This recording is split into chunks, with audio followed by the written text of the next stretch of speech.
Hey everyone, my name is Khroen and I play Teamfight Tactics for Cloud9, and today I'm here to give you the rundown about TFT's newest set, Rise of the Elements.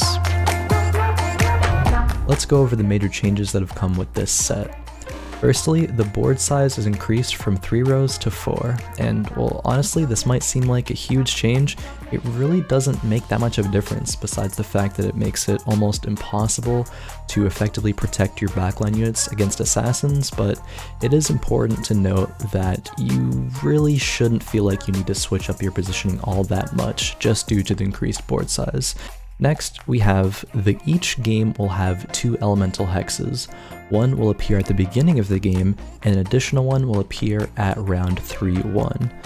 Every game, these hexes will be one of 4 elements: Inferno, which will increase attack speed; Ocean, which will increase starting mana; Cloud, which will increase your dodge chance; and Mountain, which grants stacking HP every round.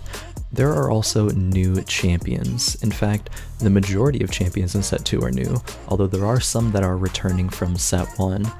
For example, one of the strongest units right now in Set 2 is Kindred. She's been moved down from a 4 cost to 3, and her ultimate is now Dance of Dread, which deals single target magic damage, reduces the healing of the target hits, and Kindred will leap away from the enemy she strikes with it.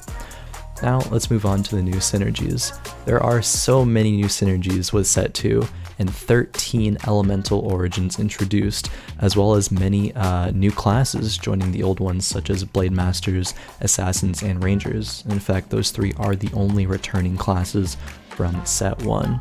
Many of these new synergies also require only 2 or 3 units, making it very easy to fit a lot of small but strong synergies into your composition, and making the potential for a lot of small optimization changes over the course of a whole game. Now let's go over the current meta and what compositions are the strongest right now. 4 examples of these are Predator Poison Electric, Shadow Summoner Inferno, 6 Lights, and Blade Master Assassins. Let's go over the top 2 of these in a bit more depth, starting with Poison Predator Electric. This composition wants to look for every Kog'Maw, Ornn, Rek'Sai, and Warwick that you can find in the early game without leveling up. We want to save up as much gold as possible until round 3-1, where then you want to spend all of your money and look to 3-star all of those units. This strategy is called hyper rolling. After round 3-1, you can look to start saving your money again. Eventually, you want to be level 8 and have your composition look like this. Now, if you don't find a Zed and don't already have a 3-star Ornn, you can also consider going a Glacial Berserker variant instead of going Electric, and that will end up looking something like this. With this variation, it is important to give Olaf some carry items, as he will be a main source of your damage. Next, we have the Shadow Summoner Inferno composition, and you should not hyperroll with this, so you can instead preserve your HP and level up aggressively. The main carry units of this composition are Kindred and Malzahar, and you only need level 7 to reach your main power spike. The level 7 composition should look like this.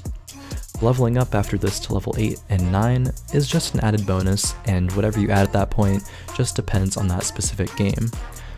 Another composition that has gotten quite popular with the recent 9.23 patch is Mage Ocean.